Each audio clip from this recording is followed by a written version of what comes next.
Las Guayabas, Guavas, from Esperanza Rising by Pam Munoz Ryan. They emerged from the fig orchard and continued through a pear grove. When they came into a clearing, they saw Senor Rodriguez waiting with a lantern by the barn doors. They hurried inside. Pigeons fluttered in the rafters. Their wagon was waiting, surrounded by crates of green guavas. Did Marisol come? Asked Esperanza, her eyes searching the barn. I could tell no one about your departure, said Senor Rodriguez. When the time is right, I'll tell her that you looked for her and said goodbye. Now we must hurry. You need the protection of darkness. Alfonso, Miguel, and Senor Rodriguez had built another floor in the wagon, higher than the real one and open at the back, with barely enough room between for Mama, Esperanza, and Hortensia to lie down. Hortensia lined it with blankets. Esperanza had known about the plan, but now she hesitated when she saw the small space.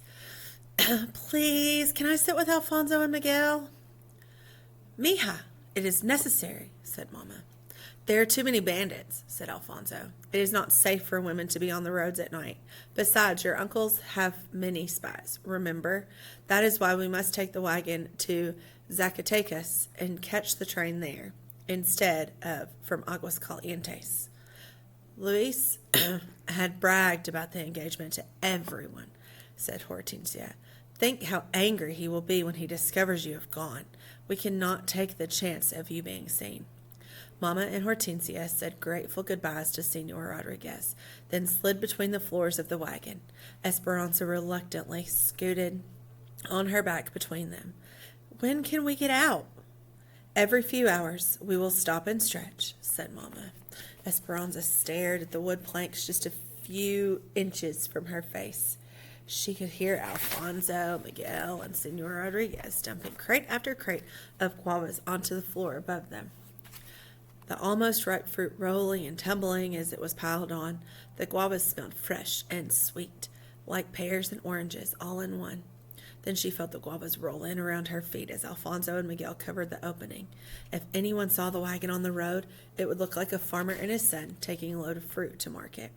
How are you? Alfonso asked, sounding far away. We are fine, called Hortensia. The wagon pulled out of the barn and the guavas shifted, then settled.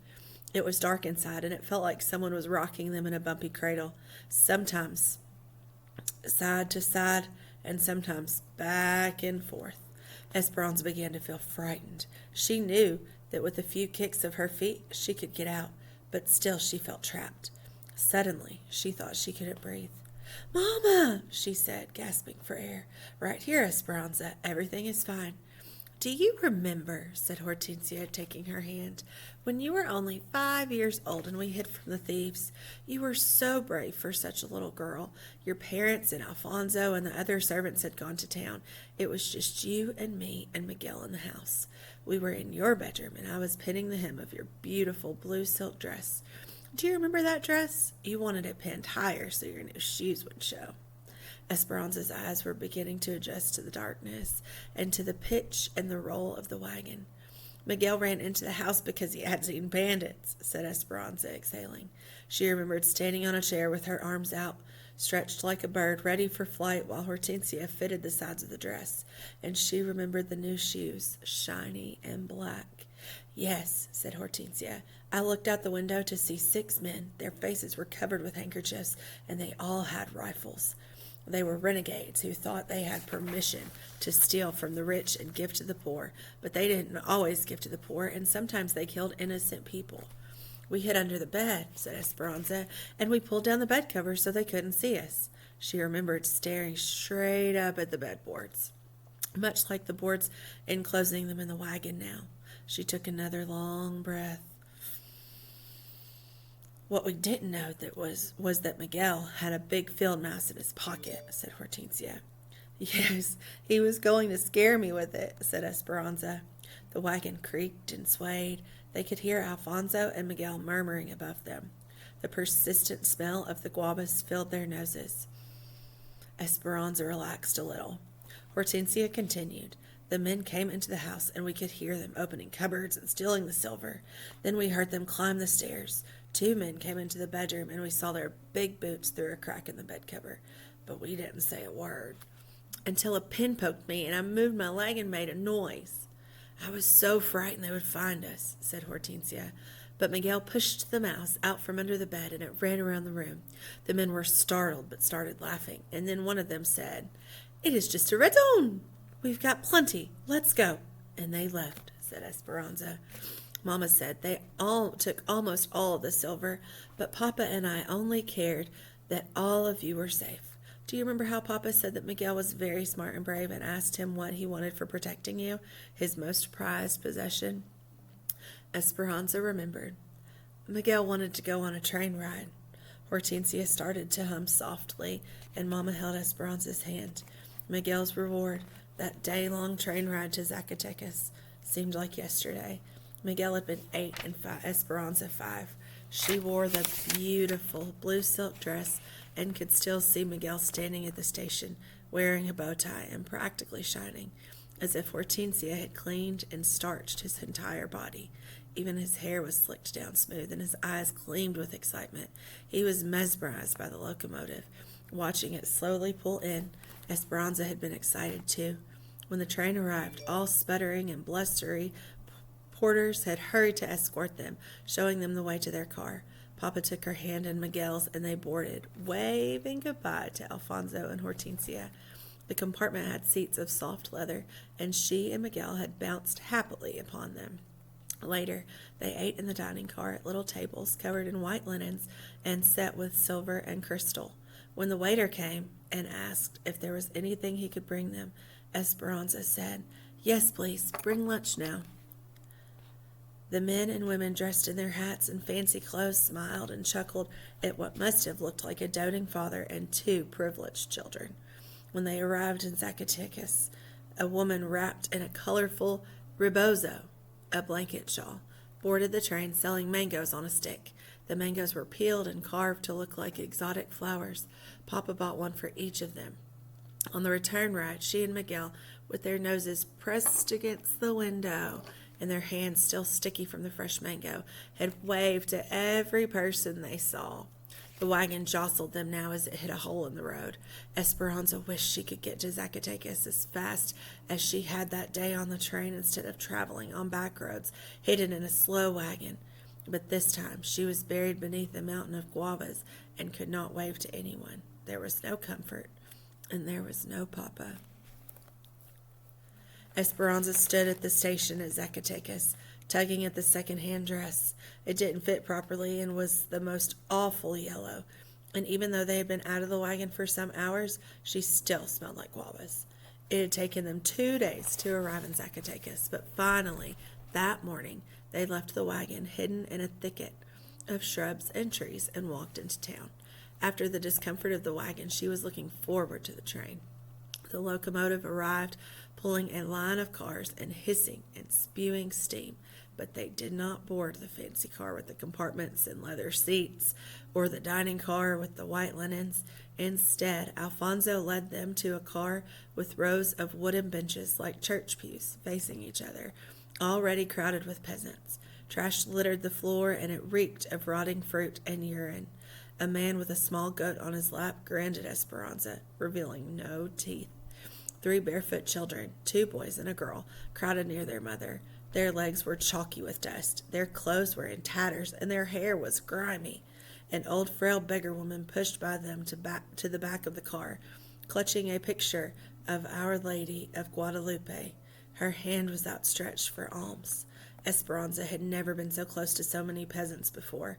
When she went to school, all of her friends were like her. When she went to town, she was escorted and hurried around any beggars, and the peasants always kept their distance. That was simply the way it was. She couldn't help but wonder if they would steal her things. "Mama," said Esperanza, stopping at the doorway, "we cannot travel in this car. It is not clean, and the people do not look trustworthy." Esperanza saw Miguel frown as he edged around her to sit down. Mama took her hand and guided her to an empty bench where Esperanza slid over next to the window. "Papa would never have had us sit here, and Abuelita wouldn't approve," she said stubbornly. Mija, it is all we can afford, said Mama. We must make do. It is not easy for me either, but we remember we are going to a place that will be better than living with Tio Luis, and at least we will be together. The train pulled out and settled into a steady motion. Hortensia and Mama took out their crocheting. Mama was using a small hook and white cotton thread to make carpetas, lace doilies, to put under a lamp or a vase. She held up her work to Esperanza and smiled. Would you like to learn? Esperanza shook her head. Why did Mama bother crocheting lace? They had no vases or lamparas to put on top of them. Esperanza leaned her head against the window. She knew she did not belong here. She was Esperanza Ortega from El Rancho de las Rosas. She crossed her arms tight and stared out the window. For hours, Esperanza watched the undulating land pass in front of her. Everything seemed to remind her of what she had left behind. The nopales reminded her of Abuelita, who loved to eat the prickly pear cactus sliced and soaked in vinegar and oil. The dogs from small villages that barked and ran after the train reminded her of Marisol, whose dog, Captain, chased after trains the same way. And every time Esperanza saw a shrine decorated with crosses, flowers, and miniature statues of saints next to the rails, she couldn't help but wonder if it had been someone's father who had died on the tracks, and if somewhere there was another girl who missed him too. Esperanza opened her valise to check on the doll. Lifting it out and straightening her clothes, the barefoot peasant girl ran over. Mona, she said, and reached up to touch the doll. Esperanza quickly jerked it away and put it back in the valise, covering it with the old clothes. Mona, Mona, said the little girl, running back to her mother, and then she began to cry. Mama and Hortensia both stopped their needles and stared at Esperanza. Mama looked across at the girl's mother. I'm so sorry for my daughter's bad manners. Esperanza looked at Mama in surprise. Why was she apologizing to these people? She and Mama shouldn't even be sitting in this car. Hortensia looked from one to the other and excused herself. I think I will find Alfonso and Miguel and see if they bought tortillas at the station. Mama looked at Esperanza. I don't think it would have hurt to let her hold it for a few moments. Mama, she is poor and dirty, said Esperanza. But Mama interrupted. When you scorn these people, you scorn Miguel, Hortensia, and Alfonso, and you embarrass me and yourself. As difficult as it is to accept, our lives are different now. The child kept crying. Her face was so dirty that her tears washed clean streaks down her cheeks. Esperanza suddenly felt ashamed, and the color rose in her face. But she still pushed the valise farther under the seat with her feet and turned her body away from Mama. Esperanza tried not to look back at the little girl, but she couldn't help it. She wished she could tell the little girl's mother that she had always given her old toys to the orphanage, but that this doll was special. Besides, the child would have soiled it with her hands. Mama reached in her bag and pulled out a ball of blanket yarn. Esperanza, hold out your hands for me. She raised her eyebrows and nodded toward the girl. Esperanza knew exactly what Mama intended to do. They had done it many times before. Mama wrapped the yarn around Esperanza's outstretched hands about 50 times until they were almost covered. Then she slipped a string of yarn through the middle of the loops and tied a tight knot before Esperanza removed her hands. A few inches below the knot, Mama tied another snug knot around all the yarn, forming a head. Then she cut the bottom loops, separated the strands into sections, and braided each section into what looked like arms and legs. She held the yarn doll up, offering it to the little girl. She ran to Mama, smiling, took the doll, and ran back to her own mother's side. The mother whispered into the girl's ear. Shyly, she said, Gracias, thank you. De nada, you're welcome, said Mama. The woman and the children got off the train at the next stop. Esperanza watched the little girl stop in front of their window, wave to Mama, and smile again. Before she walked away, she made the yarn doll wave goodbye too. Esperanza was glad the girl got off the train and took the silly yarn doll with her. Otherwise, she would have been reminded of her own selfishness and Mama's disapproval for miles to come. Click-a-da, click-a-da, click-a-da. The song from the locomotive was monotonous as they traveled north and the hours seemed like Mama's never-ending ball of thread unwinding in front of them. Each morning, the sun peeked over one spur of the Sierra Madre, sometimes shining through pine trees. In the evening, it set on the left, sinking behind another peak and leaving pink clouds and purple mountains against the darkening sky. When people got on and off, Esperanza and the others changed their seats. When the cars filled up, they sometimes stood. When the car was less crowded, they put their valises under their heads and tried to sleep on the benches. At every stop, Miguel and Alfonso hurried off the train with a package.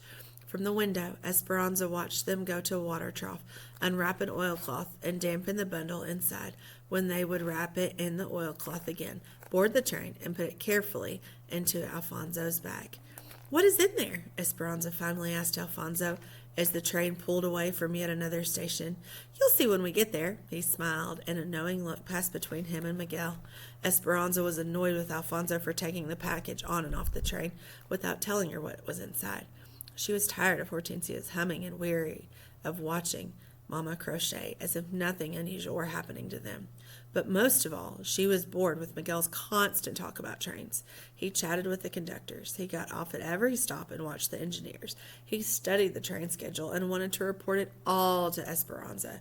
He seemed as happy as Esperanza was irritable. "When I get to California, I'm going to work for the railroad," said Miguel, looking anxiously towards the horizon. They had spread pieces of brown paper in their laps and were eating pepinos, cucumbers sprinkled with salt, and ground chiles. "I'm thirsty. Are they selling juice in the other car?" asked Esperanza. "I would have worked at the railroad in Mexico," continued Miguel, as if Esperanza had not tried to change the subject. "But it is not easy to get a job in Mexico. You need una palanca, a lever, to get a job at the railroads. I had no connections, but your father did. Since I was a small boy, he gave me his word that he would help me, and he would have kept his promise. He always kept his promises to me." At the mention of Papa, Esperanza felt that sinking feeling again. She looked at Miguel, and he quickly turned his head away from her and looked hard out the window. But she saw that his eyes were damp. She never thought about how much her Papa must have meant to Miguel. It dawned on her that even though Miguel was a servant, Papa may have thought of him as the son he never had. But Papa's influence was gone. What would happen to Miguel's dreams now? "And in the United States?" she asked quietly. "I hear that in the United States you do not need una palanca, that even the poorest man can become rich if he works hard enough."